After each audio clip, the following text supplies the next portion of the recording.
Okay, can I welcome you and give you a warm welcome, especially if you're a visitor and it's your first time here.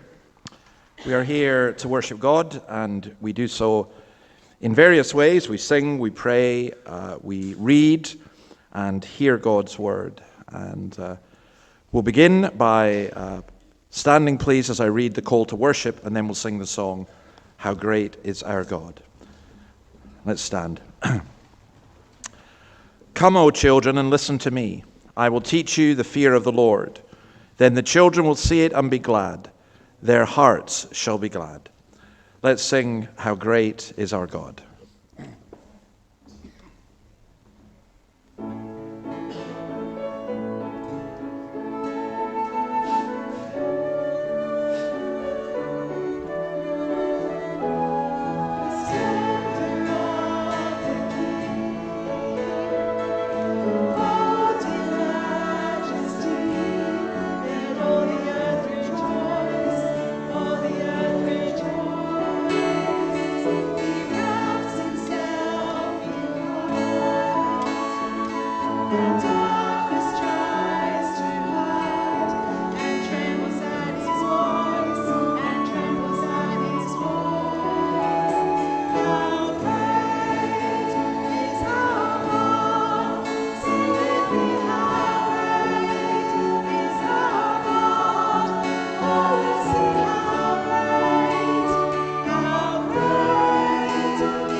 Please have a seat.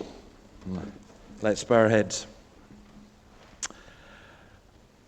Lord, sometimes we are foolish enough to believe that we are great. Sometimes we see things that are great, that are awesome, but nothing compares with you. And as we come to worship you today, grant that we would be conscious of your greatness, of your mercy, of your compassion, of your love, of your kindness, of your anger against injustice and sin and wrongdoing. May we, O Lord, know that you are the God who sees and knows and acts and loves. Bless us as we worship, and help each of us as we come to you. We come and we confess our sins to you. You see the words on the screen. Let's say these words together. Almighty and merciful God, we have erred and strayed from your ways like lost sheep. We have followed too much the devices and desires of our own hearts. We have offended against your holy laws. We have left undone those things which we ought to have done, and we have done those things which we ought not to have done. O Lord, have mercy upon us. Spare those who confess their faults. Restore those who are penitent, according to your promises declared to the world in Christ Jesus our Lord. And grant, O merciful God, for his sake, that we may live a holy, just, and humble life, to the glory of your holy name. Amen. And receive this assurance of pardon. Therefore there is now no condemnation for those who are in Christ Jesus, because through Christ Jesus the law of the Spirit of life set me free from the law of sin and death. That, by the way, I just love that. There's no condemnation. We've been set free from the law of sin and death. And I hope that you come to know the freedom that Christ grants to us. Now, our Old Testament reading, we're reading through the whole book of Isaiah. We're on Isaiah chapter 5, and Ruth's going to read verses 18 to 30.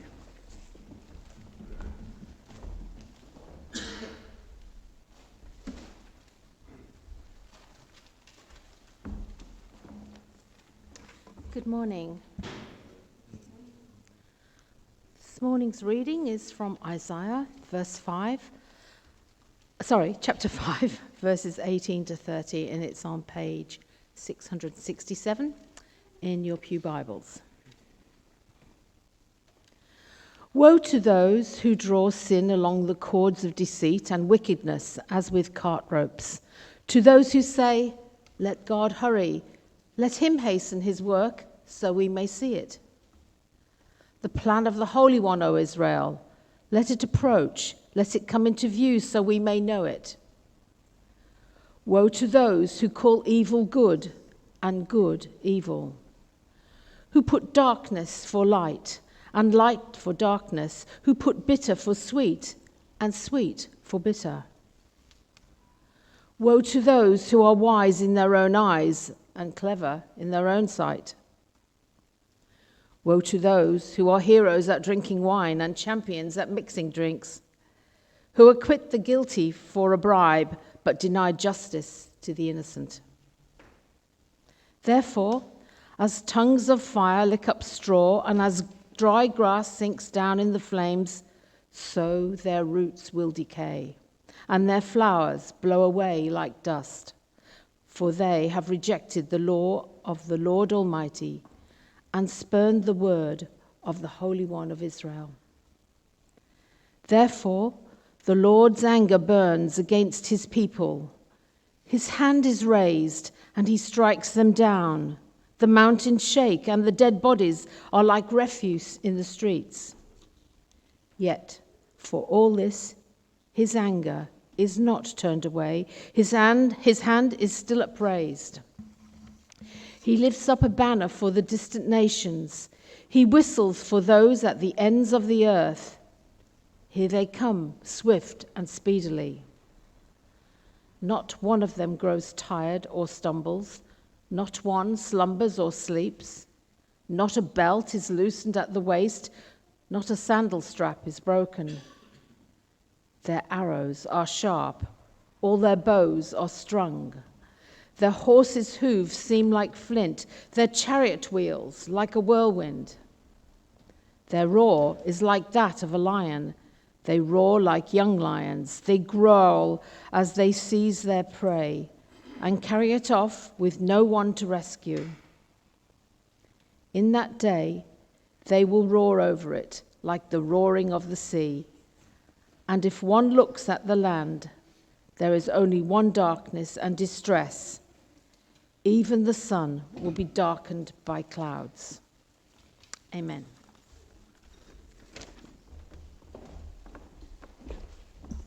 When you go through the book of Isaiah, there's some really uncomfortable passages. There's a lot of violence and ugliness. And there's also extraordinary beauty.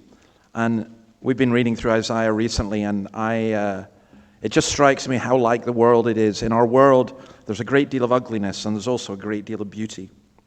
Now, we pray for a different country each week. This is a little bit unusual today because we've been asked by the Presbyterian Church to remember work amongst Indigenous people here in Australia. So we're going to look at that, and you'll see that's the map of all the Indigenous areas, an old Australia map. I find it quite fascinating. Australia this is still amazing to me. It's such a massive country, almost 8 million square kilometers. I come from a small country, but the Indigenous people were not numerous before and became even less numerous because of disease and violence against them. I'll say something more about that later.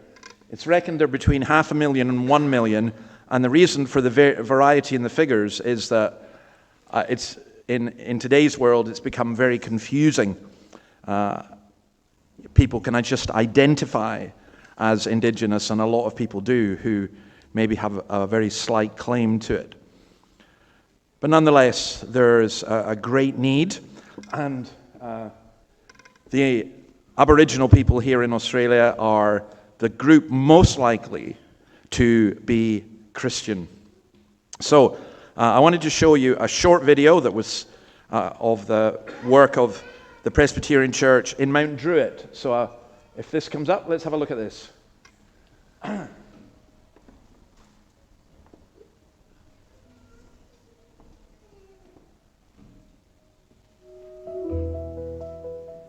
Church is going well.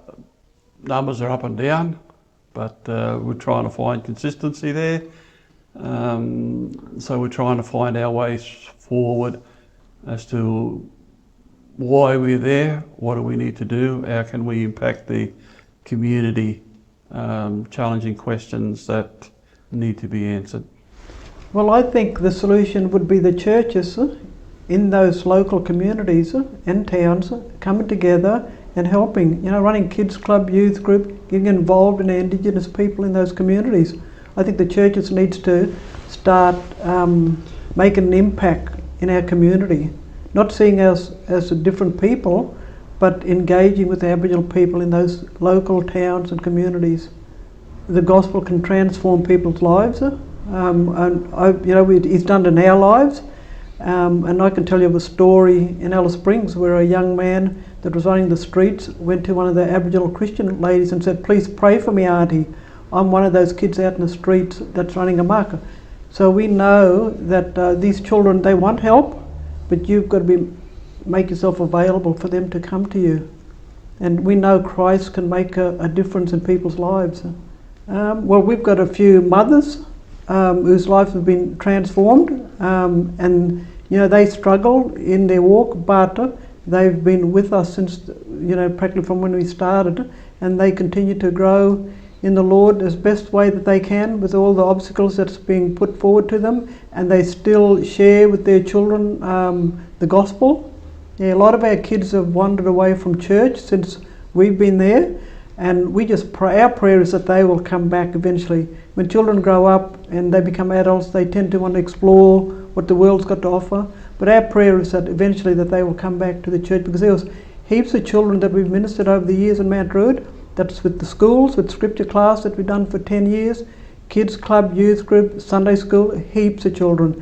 So the seed has been planted in the kids in Mount Druitt, and it's now we can only trust God that the increase will come. Maybe in the future. The people in Mount Druitt are just, the Aboriginal people are just great people, and we were only supposed to go there for 10 years, but somehow they've anchored us for 26 years. So there's just a feel in that community that there's a sense of belonging. And Rick and I, we always said, we're a presence for Christ in our community. The community embraces us, they welcome us, they know we're Christians, and they listen to our stories, and we just love the people out there. It's a place that's big enough but small enough to get to know your local people. Well, could you pray that the young people that grew up in our church in Mount Druitt, that they will come back to church, that God will move them to come back to church, and start helping in the ministry.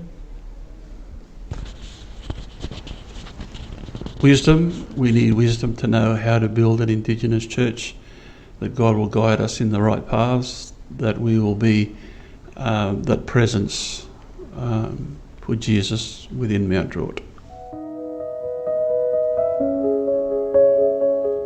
It's interesting that a big issue in the Indigenous community, as in other communities, is particularly church-wise, is young people going away from the church.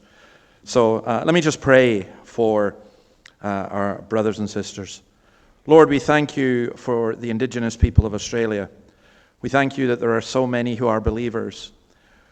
We pray for the work that continues, particularly in translation of some of the languages, for the Indigenous Christian College up in the Northern Territories. We pray for the work of churches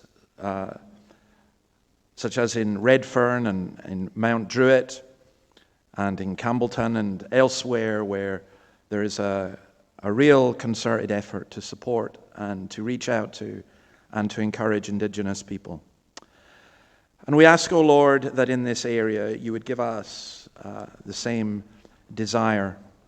And we pray, our God, that your blessing especially would be upon the young people and the Indigenous children, that they would grow up in secure homes and in loving churches, knowing your presence.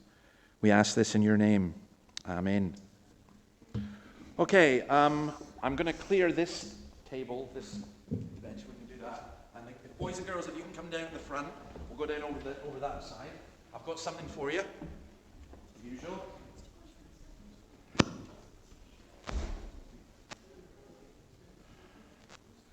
on down, you come. Oh, good to see you again. Now, you are the young man who told me to pray about my throat, didn't you? Yeah, right. Well, it worked. I can speak. What was your name again? William. Great to see you, William. And your name was? James. And what was your name? Sylvie. Lovely. And who is this young lady? Isabel. I don't think I saw Isabel. Can I remember these two rogues?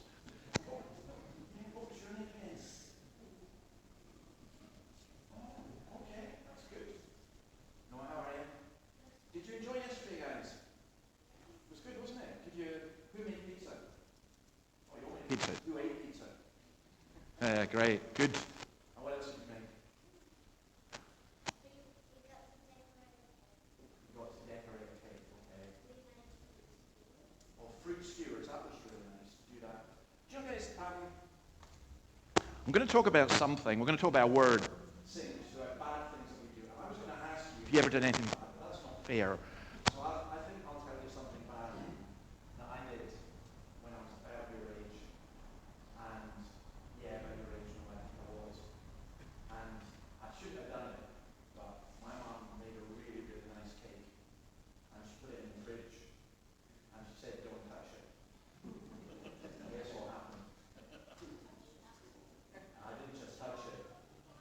I ate about half of it. It was terrible. I had a big appetite.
let's see, let's get your ages first.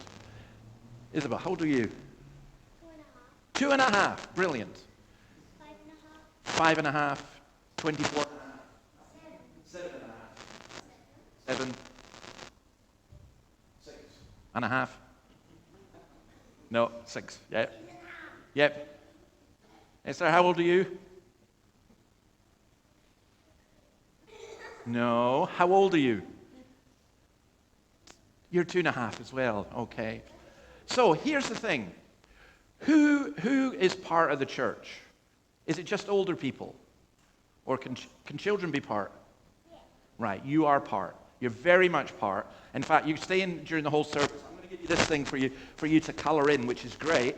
And then what I want you to do is I want you to you can hand it to Kathy. Where's Kathy? Kathy's behind you. See Kathy there? She was the lady who helped yesterday. Give it to Kathy and we stick it up on a board. And it's like our art gallery. But there's something else as well. So my job is to be what they call the minister of this church. And I have to think about what we do. And I need to think, what do we do with children? And one of you had a really good idea and said, we should sing a children's song. And I thought that was such a great idea that as long as you're here, we're always going to sing a children's song, okay? So if you've come up with any other good ideas, that would be great, because then you can tell me, and then I'll do them, and then when the grown-ups complain, I'll say, you can't complain, it was the children, not me. Okay? But we're going to sing this children's song. Get the band up. This is a song called Jesus Strong and Kind, which you've heard. Where did you hear it? Yesterday. Did you know it before then? Yeah, you knew it already. That's great. So you can help us sing it. I'm going to ask everyone to stand, and we'll all sing it. And you guys, you probably know it better than the grown-ups, so we'll hear you sing it as well. Let's all stand and sing Jesus Strong and Kind, and then I'll give you these before you go. We're just going to sing the first verse and the chorus for the grown-ups who don't know it, and we'll come back to the beginning then.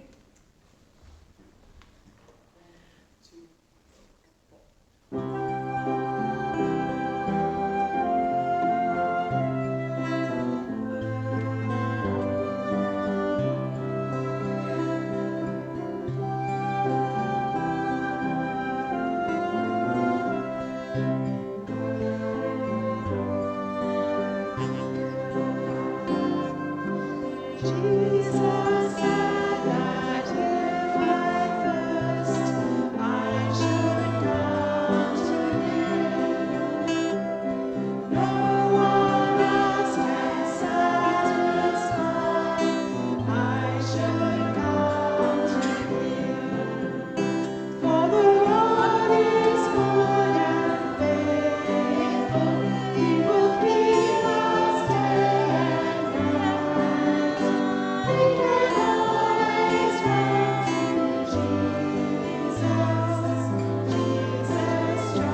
23, yes. Now, do you know this? Even though I'm getting old, my mind's not as sharp as it was.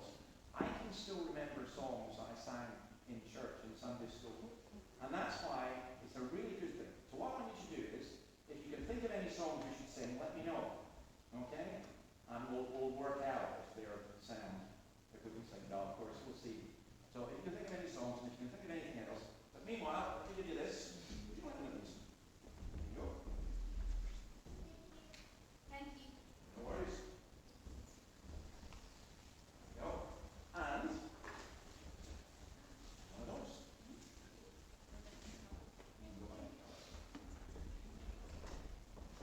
Go.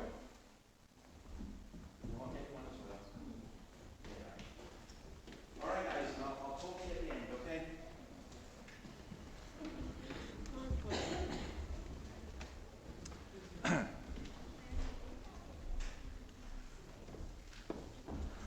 Okay, our New Testament reading comes from the Gospel of Luke, and Kim's going to read verses 1 to 23.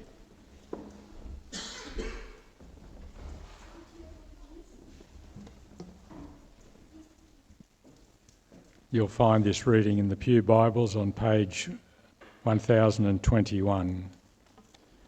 This reading is a good little reminder, given that we had communion last week too. Now the festival of unleavened bread, called the Passover, was approaching, and the chief priests and the teachers of the law were looking for some way to get rid of Jesus, for they were afraid of the people. Then Satan entered Judas, called Iscariot, one of the 12. And Judas went to the chief priests and the officers of the temple guard and discussed with them how he might betray Jesus. They were delighted and agreed to give him money. He consented and watched for an opportunity to hand Jesus over to them when no crowd was present. Then came the day of unleavened bread, on which the Passover lamb had to be sacrificed. Jesus sent Peter and John, saying, "Go and make preparations for us to eat the Passover." "Where do you want us to prepare for it?" they asked. He replied, "As you enter the city, a man carrying a jar of water will meet you. Follow him to the house that he enters, and say to the owner of the house, 'The teacher asks, where is the guest room where I may eat the Passover with my disciples?' He will show you a large room upstairs, all furnished. Make preparations there." They left and found things just as Jesus had told them. So they prepared the Passover. When the hour came, Jesus and his apostles reclined at the table, and he said to them, "I have eagerly desired to eat this Passover with you before I suffer. For I tell you, I will not eat it again until it finds fulfillment in the kingdom of God." After taking the cup, he gave thanks and said, "Take this and divide it among you. For I tell you, I will not drink again from the fruit of the vine until the kingdom of God comes." And he took the bread, gave thanks and broke it, and gave it to them, saying, "This is my body, given for you. Do this in remembrance of me." In the same way, after the supper, he took the cup, saying, "This cup is the new covenant in my blood, which is poured out for you. But the hand of him who is going to betray me is with mine on the table. The Son of Man will go as has been decreed, but woe to the man who betrays him." They began to question among themselves which of them it might be who would do this. This is the word of the Lord.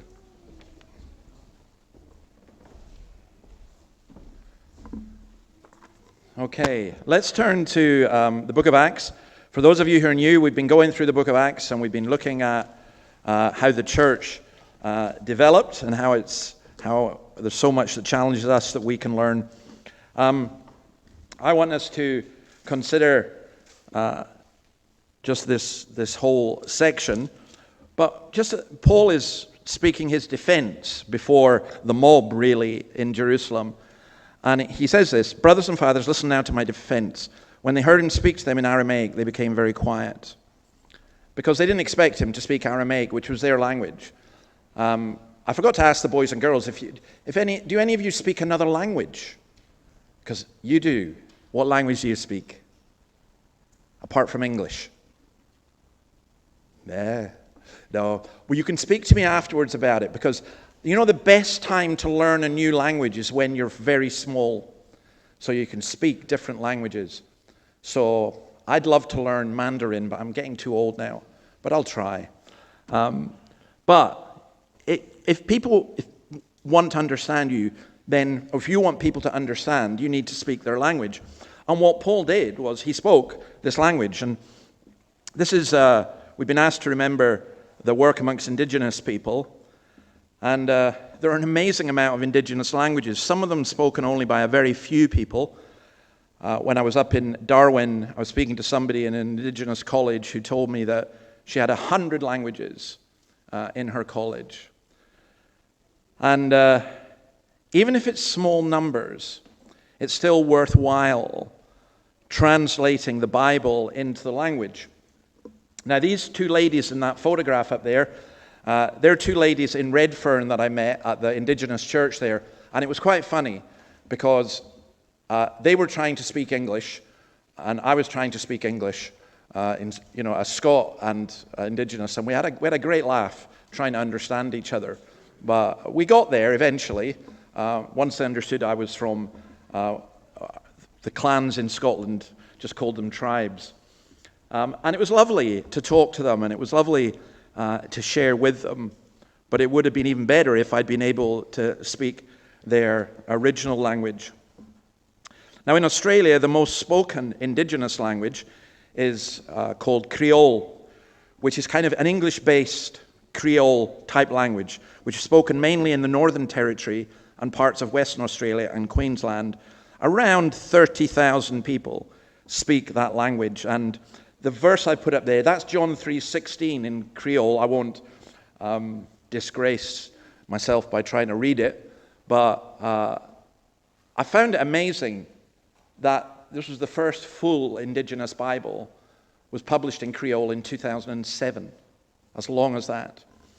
I also found it amazing, by the way, that it's widely recognized that if the missionaries hadn't started writing down the languages, then most of these languages would not exist today as well.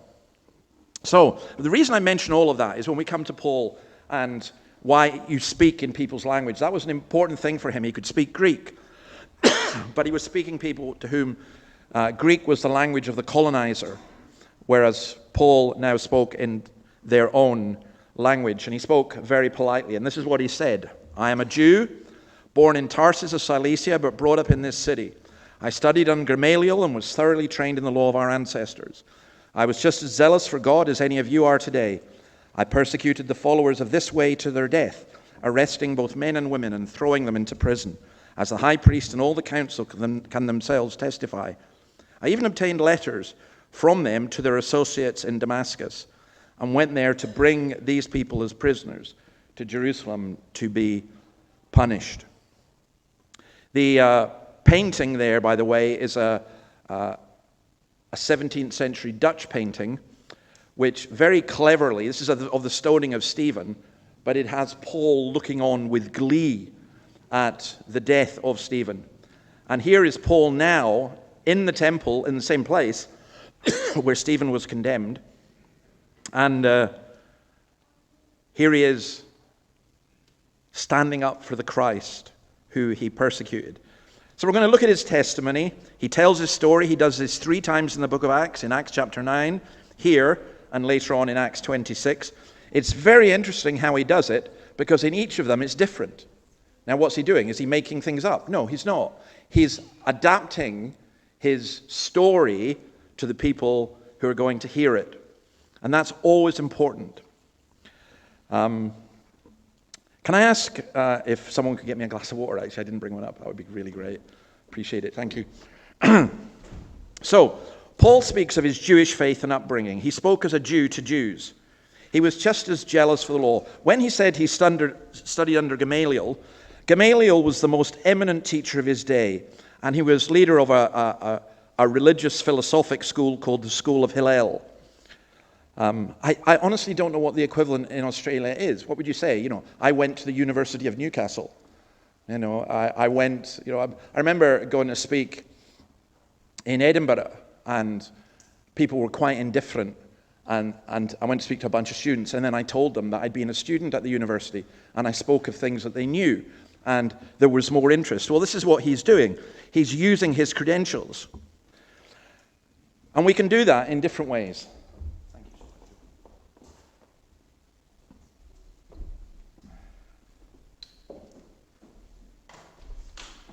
So I knew a lady from Scotland who worked with Jews in Sydney on... her catchment area was kind of the eastern suburbs and Bondi Beach. And one time she was speaking to some young Jewish ladies in a Jewish cafe. And they were all arguing, we don't believe in God because of Auschwitz, because of the Holocaust. And she didn't really know what to say. She wasn't Jewish. She hadn't experienced, obviously they hadn't directly experienced, but most of them were descendants of people who had. Because Australia used to be a very welcoming place for Jews. In fact, more Jews came to Australia per capita than any other country in the world after Israel. It's really quite astonishing. And it's sad how much things have changed. I read a terrible article in the Australian yesterday about how Australia is now not a hospitable place for Jews. And we need to pray for that and be ashamed of that. But I remember this lady, she said, didn't know what to do. And suddenly this old lady leaned over. And she said, excuse me, and she rolled up her arm, her sleeves. And she said, I believe in God, and there was her Auschwitz tattoo. And suddenly that trumped everything. I believe in God, she said, and I was there. Well, I think we can use our experiences not to elevate ourselves, but to connect with people. And Paul did that. He talks about his birth, his upbringing, and his education. In fact, in Philippians 3, he gives even more detailed, where he says, if someone else thinks they have reasons to put confidence in the flesh, I have more. I was circumcised on the 8th day of the people of Israel, of the tribe of Benjamin, a Hebrew of Hebrews, in regard to the law, a Pharisee, as for zeal, persecuting the church, as for righteousness, based on the law, faultless. But whatever were gains to me, I now consider a loss for the sake of Christ. So you can see what he's doing. He's standing there and he's going, I'm with you. What you're doing and shouting for my death, I did. And by the way, I was way more qualified than most of you. That's what he's saying. I was super educated, And he's saying, but now I count this rubbish. He says, I was commissioned by the Sanhedrin, by the council here, who are now attacking me. I was commissioned by them to persecute the followers of the way. And notice how he describes Christianity as being a way.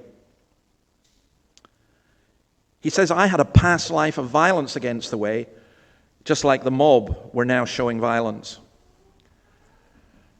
It is a remarkable thing in terms of testimony when you meet people whose lives have been so dramatically changed and they're speaking to people from their former life. I think even in religious terms. I remember an elder in a church. You may think this is surprising, but I don't know why it should be so surprising. Like many of his elders, he wasn't actually a Christian. He just, went to church and signed up and everything. He was very religious and was very concerned that the proper things were done. But then he was converted. And it was so funny because I remember being at a meeting and he would turn to his fellow elders and say, no, I understand what you're saying. I used to be like you. I used to be an elder and not be a Christian, which would put them through the roof. Of course I'm a Christian, etc., etc. But he said, no, I understand because I've been there. And that's the point. The point in all of this is simply your background, your upbringing, your ethnicity, your education, none of it saves you. And all of us, no matter what our backgrounds, need to come to know Christ. So he goes on about how he met Jesus. About noon, as I came near Damascus, suddenly a bright light from heaven flashed around me. I fell to the ground and heard a voice say to me, Saul, Saul, why do you persecute me? Who are you, Lord? I asked. I'm Jesus of Nazareth, whom you are persecuting, he replied.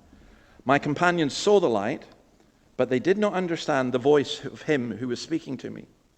Isn't that interesting, by the way? They saw the light. Paul obviously understood, but they didn't. What shall I do, Lord? I asked. Get up, the Lord said, and go into Damascus. There you'll be told all that you've been assigned to do. My companions led me by the hand into Damascus because the brilliance of the light had blinded him. Now this is the middle of the day. It's the midday sun. It's as bright in Israel as it would be here. You know, when you've got your phone and you've got your phone torch. When this church is dark, you switch the torch on. It's great. You can see loads of things. But when you go outside and there's the sun and you put your torch on, well, what's the point of that? It doesn't make any sense. You know, I cycle with my lights on my bike, but only, even in pure sunlight, but only because I haven't worked out how to turn them off yet. I mean, there's not really much point in having that, is there? Well, what happened to Paul, it's not some inner light. It was a light so bright that it outshone the sun. Some of you noticed outside the sign that I put up this week, "What's the story? Morning Glory."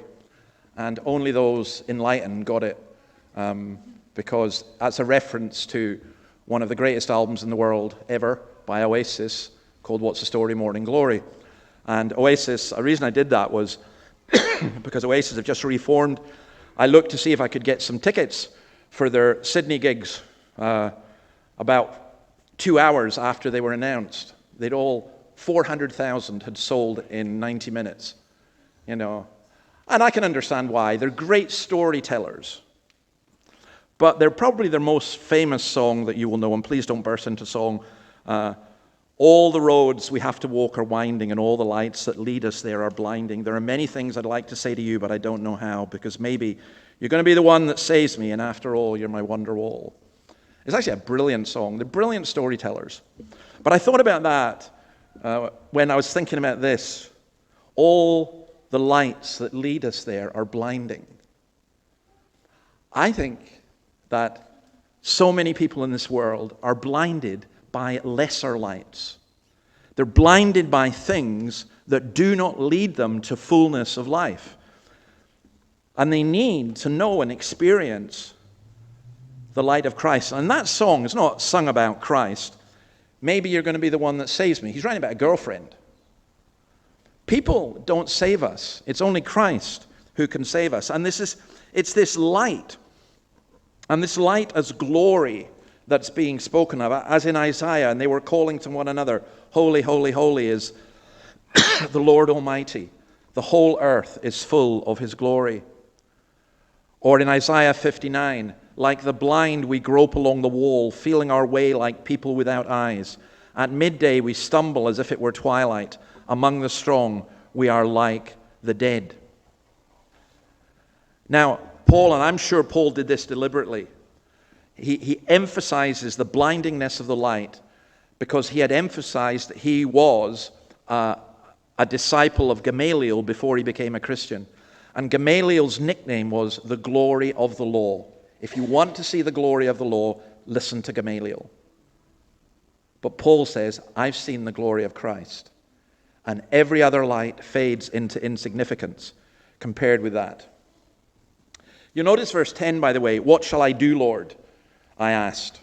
To me, that's a great sign of conversion. Who knows when Paul was converted, by the way? He began to think about it, surely, when he saw Stephen being stoned. The blinding light, some people say, well, that's his Damascus Road conversion. I'm not so sure. We come on to Ananias, and that may be there. But he needed still to see Jesus, not to be blinded by him. And you see this in verse 12. "A man named Ananias came to see me. He was a devout observer of the law and highly respected by all the Jews living there. He stood beside me and said, 'Brother Saul, receive your sight.' And that very moment I was able to see him. Then he said, 'The God of your ancestors has chosen you to know his will and to see the righteous one and to hear words from his mouth. You will be his witness to all peoples of what you've seen and heard. And now what are you waiting for? Get up, be baptized, wash your sins away, calling on his name.'" Must have been tough for Ananias. He was told to go and speak to Saul, the man who had come to kill them. But he obeyed, and he did it. Notice that Ananias as well was a devout Jewish scholar. It's quite interesting because I think, again, Paul is doing this deliberately. He's saying, look, there's a lot of devout scholars of the law who have become believers.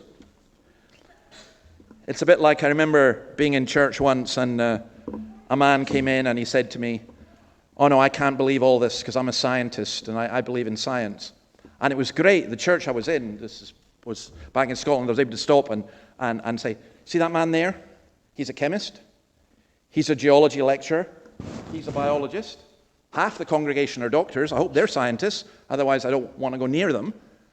And he was utterly amazed. And you do that the same thing in another way. I remember a man coming in, and he did see the chemist, and he thought, wow, this isn't for me, because I'm a sparky, an electrician. And I was able to say, you see that man there? He's a tractor mechanic. That man there is a roofer, and so on. And there was this connection. And I think what Paul is doing here is he's emphasizing, here's Ananias, who's a scholar of the law. And, remarkably, he restored Paul's sight. He uses this word, which can mean either look up, or it can mean see again. So he's saying, you can see. Look and see. You're blind. I want you to see. Look up. Sometimes the most effective way to communicate the gospel to people is just through very, very simple things. I remember a man who didn't say much at all. He was a Christian, a lovely guy, but he hardly spoke. And I remember being at a graveside, and the widow and her children, I didn't know what to say. You know, I'd spoken and I'd prayed and I'd read from God's word, and they were standing at the graveside, and he came up, and I thought, what's he going to say to them? Because he came up, and, as well as saying, and he just went like that. He said, look up. I was reminded of that with this. Look up. Paul, look up. Sometimes we forget that. We need to look up. And then, notice how he calls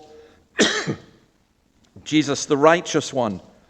I think that's beautiful. And he says, you're going to be a witness to this just one. Back in Acts chapter 1, verse 8, we saw that Jesus promises that the disciple would be his witnesses. And you see how the image is always on light and sight and light and sight. You didn't see, you were blind. You've been blinded by the light of Christ. Now you're healed by the power of Christ. And now you have to go and communicate the light of Christ. I think verse 16, verses 14 to 16 really tell us how to be a Christian. Some of us struggle with this. I'll tell you what we do. So I have seen this so many times. I'm very privileged to have seen it. I've seen people who've gone from atheist to agnostic, not sure about God, to maybe being quite religious. They see the advantages of Christianity. They want a Christian society. They've heard Jordan Peterson. They've read Tom Holland or whatever. And they think, yeah. And just as much, I've seen people who've come from a religious background and who've got all the language, and they hear the word Jesus and they go, yeah. And they hear about the Bible and so on. And they've had maybe really, really bad experiences of the church. But both of them, or in both those groups, there are people who would say, I really, really would like to be a real Christian, not a pretend one, not a legalistic one, but just a real one. And they don't know how to get there, because the people they've been reading and what they've got, and even what they hear in church so often, just takes them to this point and no further. Well, Ananias doesn't stop there. He restores his sight. And I think it's William Barclay who puts it this way. I thought it was really good. He says, first of all, you need to know the will of God. God has chosen you to know his will. That's very important.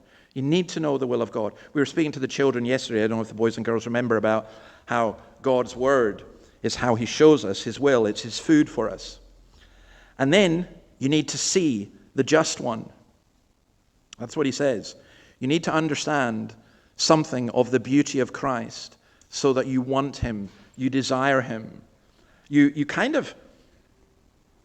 forget about yourself and you say, I want to belong to you. And then you need to hear the voice of his mouth, and that is when he's speaking. And I would say this. It is when he's speaking through his word. But can I add maybe a slight caveat to that? You can hear the Bible many times and you don't hear him. That's why Jesus keeps saying, if you've got ears, listen. If you've got ears, listen. But there comes a time when God's word is being proclaimed and everything around you seems very, very, very distant. And it's God speaking to you, and you know it. You know it. You know that God is speaking to you. You know that he's calling you. Instantly, the devil comes in and says, no, don't go there. Think about it. Move away. And he comes really, really close, as in Ananias saying to Saul, get up, be baptized. Commit yourself now. You've been called to be this witness. The saddest thing I know in Christian ministry is to have people come right to the brink of decision and then pull back. It is unbelievably sad. So close, so near, and yet so far. And if that's you, I would make a real plea to you. I understand where you are because I've been there, but I'd say at some point you have to get on the plane. You know, it's like, most of you know I have a fear of flying. If I go, this plane, I can argue myself into it. But at some point, I have to decide to get on the plane. And at some point, you have to decide to follow Christ. And then this happens. When I returned to Jerusalem and was praying at the temple, I fell into a trance, and I saw the Lord speaking to me. Notice again, the emphasis on the visual. He saw him again. Paul didn't just see Jesus. He didn't just hear the Lord speaking to him. He didn't just see him on the road to Damascus. Quick, he said, leave Jerusalem immediately because the people here will not accept your testimony about me. Lord, I replied, these people know that I went from one synagogue to another to imprison and beat those who believe in you. And when the blood of your martyr Stephen was shed, I stood there giving my approval and guarding the clothes of those who were killing him. Then the Lord said to me, go, I will send you far away to the Gentiles. Paul's standing in the temple right now, speaking these words, saying, I came to this temple once, and I saw Jesus in the temple, and this is what he told me. And you know what he told me? He told me that all of you wouldn't accept my testimony, and I had to go away to the Gentiles. Paul could not have said a more provocative thing. He couldn't have said anything that would have been more offensive to them. But he did it, because it was true.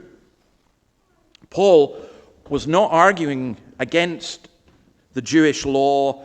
He wasn't arguing against the Mosaic law. He was saying Jesus is the fulfillment of the law. Jesus is the fulfillment of the temple.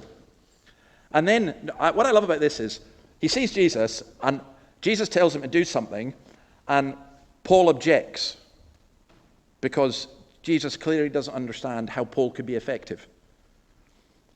I will make you the apostle to the Gentiles. But Paul would have thought, or Saul as he was then would have thought, I am the absolute perfect person to bring the gospel to the Jews. You cannot get anyone more Jewish than me. You cannot get anyone more educated in Judaism than me. With my background and my qualifications. And that's really what he's saying to Jesus. He's saying, Lord, you really want me? You want me to do this? I'm thinking of Robert Murray McShane in Dundee in the 19th century, who was a weak, upper-middle-class Edinburgh lawyer. He was physically, constitutionally weak. He went to the West End of Dundee, which then wasn't a posh place. It was one of the poorest places in the whole of Europe, where 50% of children died before they reached age 5, where there was endless disease and everything else. And people were pretty rough. And he went, and this weak lawyer God used. Now, if there'd been a church mission committee, they would have said, no, you can't go there. In fact, there were church mission committees said, no, you need to go to a rural parish. And it was the same with Paul. Or I think of this marvelous book. I'm going to recommend it to you, and you may think it looks rather big. It is. It's massive. I think it's over 1,000 pages. Brilliant book on the history of the church amongst the indigenous people by John Harris. 200 years of Aboriginal encounter with Christianity, a story of hope, called One Blood. Highly recommended. But one of the things you read in that, not all the missionaries were good, by the way. He's very honest, John Harris. But one of the things you read is you get German Moravians or Scottish Presbyterians or English Anglicans. And they went to indigenous people they were so culturally different from. And that's how the gospel often works. Now, we'll come on to the fierce opposition that this particular thing inspired. But let me finish with this. What's your story? You know, the question of the week, I guess, what's your story? What's your testimony? Do you have a testimony? What can you say?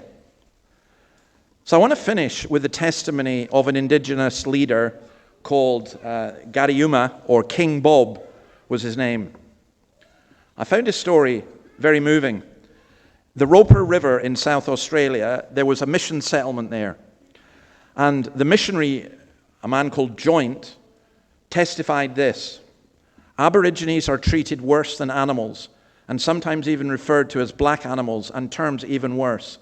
In years gone by, the natives have been shot down like game, and hundreds killed by a spirit of revenge. I have met men that boast of shooting the poor unprotected black just for fun. Now this man called King Bob, as he became known, he immediately saw that the mission was a great place for protection for his people, and especially the children. John Harris interviews somebody who had been on that mission.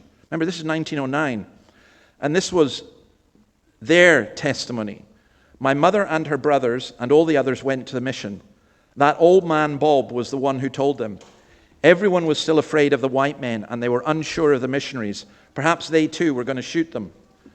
But that old man said, it's all right. They aren't going to shoot everyone. They're just school teachers. They will look after the children.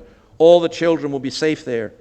Then he told my father's family and everybody else too. He walked and walked everywhere. He told everyone they did not have to be afraid anymore. They all came to the old mission, a very big mob. In fact, everybody came.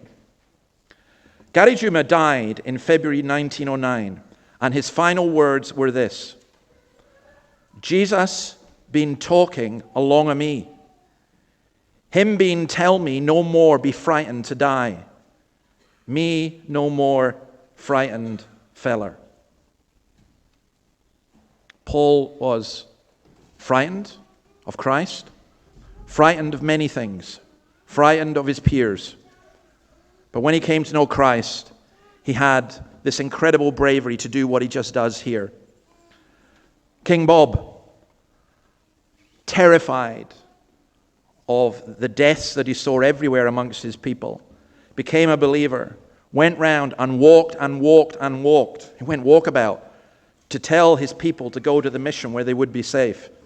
And when he himself came to die, his very last words, Jesus been talking along of me no more frightened feller.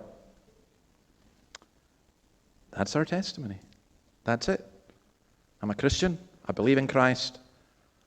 I'm not scared anymore. Well, I pray that that would be true for each one of you. And I pray that you would have a testimony. You're not going to have a testimony like Paul. You're probably not going to be hit by blinding light, okay? That's not the way that things normally work. But I pray that the eyes of your heart would be enlightened, and that you would at some point, when Jesus calls, say yes. Amen. May God bless his word to us. We're going to sing from that word, Psalm 126, which is a beautiful song about we sow in tears, but we reap with songs of joy. There are many tears in this world, and sometimes the gospel only comes through tears. Well, we'll stand and we'll sing this.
Amen. Please have a seat. Now, one of the other suggestions I had was we often confess our sin. Someone asked, why don't we confess our faith? So occasionally, at least, we're going to do that, and we'll confess our faith today in terms of the Apostles' Creed. So I ask simply, Christian, what do you believe? And then we say this: I believe in God, the Father Almighty, creator of heaven and earth. I believe in Jesus Christ, his only Son, our Lord, who was conceived by the Holy Spirit, born of the Virgin Mary, suffered under Pontius Pilate, was crucified, died, and was buried. He descended into hell. He rose again. He ascended into heaven. He is seated at the right hand of the Father, and he will come to judge the living and the dead. I believe in the Holy Spirit, the Holy Catholic Church, the communion of saints, the forgiveness of sins, the resurrection of the body, and the life everlasting. Amen. Amen. Cedric will lead us in our pastoral prayer.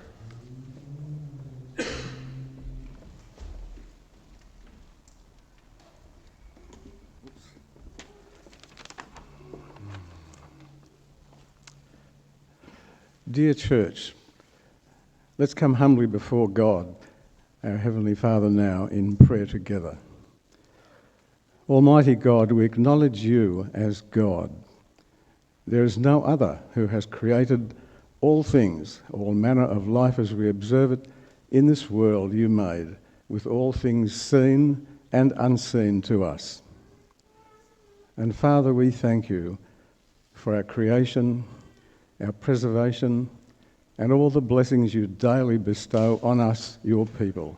But above all else, we thank you for the undeserved gift, a new life you gave for us all in the redemption of the world through your Son, our Saviour, Jesus Christ, who came to be amongst us, taught us by your leadings, and submitted himself to an undeserved death to pay an eternal price for all the sins of the world and all the sins that we have committed. Your amazing grace has opened for us life eternal through faith alone in his body and blood, shed for us to cancel all our sinfulness as we repent of those sins. And how glorious is the resurrection of our Saviour for us in overcoming the eternal death of dying without Christ as our Saviour and our eternal Redeemer. So now, Father, today we ask of you for this world you made, for all the beauties of your creation, for the well-being of all men, all women, all children, and all who acknowledge you as God. But Lord, help those who do not know you, who do not understand their real identity as you have made them. Father, we believe that so many issues we see and deal with are due to this willfulness of ungodly living, of ungodly desires, ungodly actions, and all these events we know bring about such an unsafe world, unsafe families, messed up politics, and a messed up world order. Lord God, we hurt for the hurting. We are pained for many in distress, knowing that there is a way to live by finding real life in Christ, our Saviour, and living in harmony, not hate, in living well, not in deranged thinking. Yet we are weak. We are still learning how to live under your ways, but perhaps still thinking of our own answers in self-righteousness. Father God, assist us, we pray, by your Holy Spirit to be daily awakened to your leading us into all truth, because we know that without you, we are nothing. We will and can do nothing unless your will for us is in place. So, Lord, we again today offer to you ourselves, acknowledging our failures, our selfish ways, and we thank you for your commitment to us as your people. So, Lord, lead us here and now, your church, your people. As individually we commit again to you as our God here in Hamilton, in Australia, your beautiful great southland of the Holy Spirit. because we ask all these things in the name of our mighty Saviour, your Son, Jesus Christ. Amen. Okay, if the musicians could come up, and just as they do, it's been a week for lots of ideas, some good ones. And Jack had a good idea, so he's going to come and tell us about it.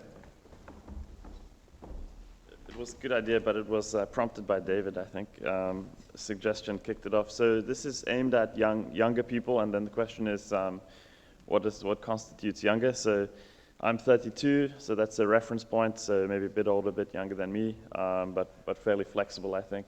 So it's a group for them. So what we're thinking is dinner and conversation. Those are two good things to do, and it's a good way to connect, and it's a good way to really discuss the Bible more deeply. I think we've been finding that with the Romans Road. So that's the idea. So we'll keep it fairly casual, fairly not that organized. I'll give more information as we get closer. So we'll do this maybe once a month at my place. That's a suggestion to begin with. And then why we're doing this to finish is to just have Christian conversation with like-minded people. And our idea to begin with is to look at the 10 Commandments one by one, talk through them, which sounds, perhaps it sounds dry and uninteresting, or perhaps it sounds focused on thou shalt and thou shalt not. But what I found is, in looking at the 10 Commandments, they're very practical, and it's something that we can connect over as a community of young people, and it helps us to live. So more information will come. Yeah. So please speak to Jacques if you're youthful, and that, as he said, is a median thing. So our youth group here it used to be the under 60s, now it's the under 40s, okay? I think that's how we're working out. Before we close, can I thank Kathy and all those who helped with the kids thing yesterday. It seemed to go really, really well, and thank you for all the work that you put in. I was just in awe, to be honest. And then this evening at 5 o'clock, we're going to be looking at the Romans Road again. We're going to, in 4 verses, the 4 verses at the end of Romans chapter 1, tell us what's wrong with our world, and we'll look at the solution as well. So have a look at it. Feel free to come along. At 5 o'clock, what we do is I talk for 20 minutes, discuss for 20 minutes, feedback for 20 minutes. All right, let's stand and sing our final song, which is Tell Out My Soul, and please remain standing for the benediction.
The Lord bless you and keep you. The Lord make his face shine upon you and be gracious to you.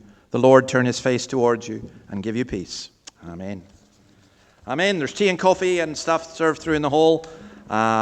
Boys and girls, if you want to give your pictures to Kathy, that would be great. And hopefully see some of you this evening.